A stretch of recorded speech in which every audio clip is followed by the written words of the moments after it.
क्योंकि मुकाबला चंद्रशेखर आजाद से होने वाला है। मैं बाबा साहब अम्बेडकर का खून हूं, मैं मान्यवर काशीराम साहब का बेटा हूं। चंद्रशेखर आजाद मर तो सकता है लेकिन झुक नहीं सकता, कभी इस बात को याद। मैं तो पहाड़ जैसा हौसला लेके आया हूं, पहाड़ जैसा। जहां भी अन्य अत्याचार कहीं भी पूरे देश में होता है, मैं और मेरे साथियों द्वारा हर तरह की लड़ाई लड़ी जाती है। आज मेरा पढ़ा लिखा समाज वो राजनीति से दूर है, आज मेरा नौजवान वो राजनीति से दूर है। कम पढ़े लिखे लोग, अयोग्य लोग सत्ता में बैठ के राज कर रहे हैं। साहब कहा करते थे, वोट फूल वालों को दोगे तो उनके लोग ताकतवर होंगे, उनके लोग ताकतवर होंगे तो अपने लोगों को रोजगार देंगे, अपने लोगों को बिजनेस देंगे, अपने लोगों को पैसा देंगे, अपने लोगों को अधिकार देंगे, आपको कुछ नहीं देंगे। साहब कहते थे, वोट पंजे वालों को दोगे तो पंजे वाले ताकतवर होंगे, पंजे वाले ताकतवर होंगे तो अपने लोगों को नौकरी देंगे, अपने लोगों को रोजगार देंगे, अपने लोगों को अधिकार देंगे, तुमको नहीं देंगे। अब मैं जानना चाहता हूं, आप दूसरों को अधिकार दोगे, दूसरों को ताकत दोगे तो चंद्रशेखर कैसे ताकतवर हो जाएगा? मेरे लोगों मुझे बताओ। अगर आप उनको ताकत दोगे, वो ताकतवर होंगे, वो ताकतवर होंगे तो अपने लोगों को अधिकार दोगे, वो अपने लोगों को अधिकार देंगे तो मेरे लोग तो सड़कों पे बेरोजगार ही घूमेंगे। यहां जितने नौजवान बैठे हैं भाई और बहन, कितने सरकारी नौकरी लगे हैं पिछले 5 साल में? जरा हाथ उठा के मुझे दिखा दो, जो लगा हो मुझे बताओ। पिछले 5 साल में पहले नौकरी लगते थे एक का मतलब समझो कि इन हजारों लोगों में एक आदमी नौकरी, तो इसको समझो। पहले हर साल 2-4 लोग रोजगार पे लगते थे आपके गांव देहात से, आपके रिश्तेदार, आपको खबर आती थी। आरक्षण, सरकारी नौकरियों में आरक्षण, जब 2 अप्रैल को इन्होंने SC/ST एक्ट के खिलाफ संघर्ष किया, सरकार सुप्रीम कोर्ट के आदेश के बाद आपने संघर्ष किया तो सरकार डर गई। सरकार डर गई तो उन्होंने कहा सीधे से मुकाबला नहीं कर सकते, आरक्षण नहीं खत्म कर सकते, तो अब इन दलित पिछड़े वर्ग के लोगों को सड़कों पर लाने का तरीका यही है कि सारे सरकारी डिपार्टमेंट प्राइवेट कर दो। जब सरकारी डिपार्टमेंट प्राइवेट हो जाएंगे, प्राइवेट सेक्टर में आरक्षण नहीं है, तो दलित पिछड़े वर्ग के लगे लड़के मेहनत मजदूरी करेंगे, किसी का तसला उठाएं, किसी खेत में काम करेंगे, किसान कमेरे की औलादे अगर आर्मी में चली जाती तो इन्होंने अग्निवीर लागू कर दिया कि 4 साल के लिए नौकरी मिलेगी।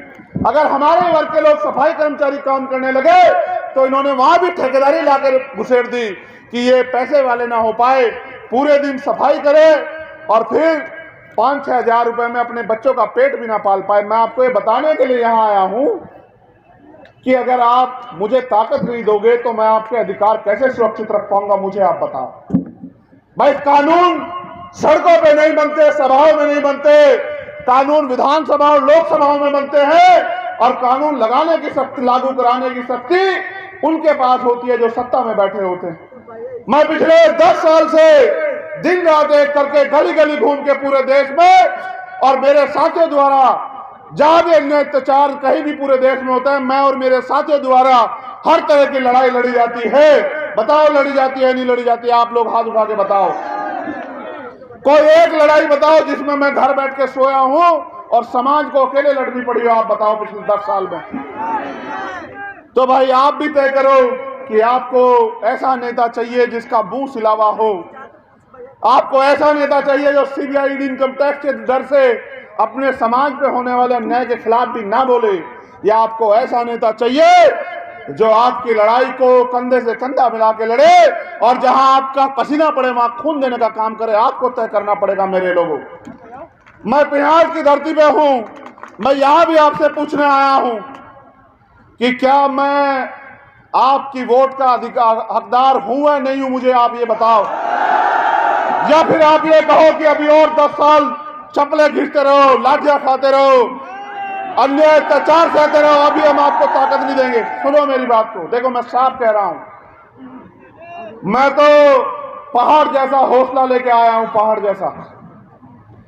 दुनिया की कोई ताकत मुझे इस लड़ाई को लड़ने से नहीं रोक सकती है मेरे लोगों, याद रखना। मैं बाबा साहब अम्बेडकर का खून हूं, मैं मान्यवर काशीराम साहब का बेटा हूं। चंद्रशेखर आजाद मर तो सकता है लेकिन झुक नहीं सकता, कभी इस बात को याद रखना। मैं आपसे पूछना चाहता हूं कि मेरा भी संघर्ष आपसे कुछ मांगता होगा, मेरा भी संघर्ष मेरी माँ बहनों से कुछ उम्मीद रखता होगा। जब जो लोग जिनका कोई वास्ता नहीं है, जो सिर्फ पैसे की और चुनाव की रिश्तेदारी आपसे रखते हैं, जब आप उनका साथ दे सकते हो तो मेरे हाथ मजबूत करने में क्या बुराई है बताओ। अगर आप सब लोग अमीरों के साथ खड़े हो जाओगे तो बताओ किसी गरीब के बेटे में हिम्मत होगी कि वो लड़ पाए। ये जितने लोग मेरे साथ बैठे हैं मैं जानता हूं ये गरीब की औलादे हैं, और आज तक का इतिहास गवाह है किसी अमीर ने गरीबों की लड़ाई नहीं लड़ी है। गरीबों ने अपनी लड़ाई अपने कंधों के दम पे लड़ी है, अपने पैरों पे लड़ी है, इतिहास गवाह है। लेकिन मैं बताना चाहता हूं, मेरी माएं बहनें बैठी हैं, हम लोग गरीबी, बेबसी, लाचारी से जूझ रहे हैं।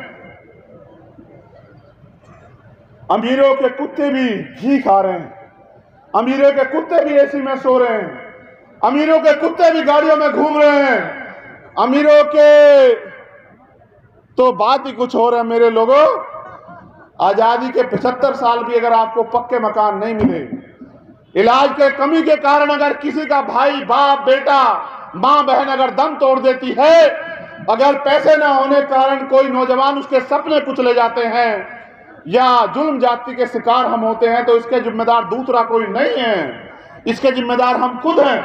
क्योंकि हम गलती करते हैं, हम अपनी वोट को ऐसे लोगों को देने का काम करते हैं जो चुनाव के बाद हमारी बस्तियों में भी नहीं आना चाहते। आप ये देखना, अभी नगर पंचायत का चुनाव आ गया, ये भी नगर पंचायत है शायद, यह नगर पालिका है।